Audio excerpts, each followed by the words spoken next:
everyone. Dr. Gwen here with your self-care tip 2 strategy of the week. So this week we are talking about lowering your stress level.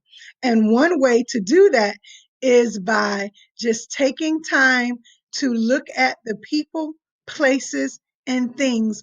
Do a little self-audit and look at those things, people, places, and things in your life that cause you stress, and start taking steps to minimize or eliminate those things. It's been said that we are the sum of the 5 people that we spend the most time with in regards to finances, in regards to health, in regards to happiness. So just think about that for a moment. Think about the 5 people that you spend the most time with. Are those people bringing light into your life? Are they bringing positive energy? Are they inspiring you, empowering you, uplifting you? If they are not, then you might need to make some changes and start, like I said, taking steps to minimize those people, places, and things that are dragging you down. That's my self-care tip for this week, guys. Have a great week.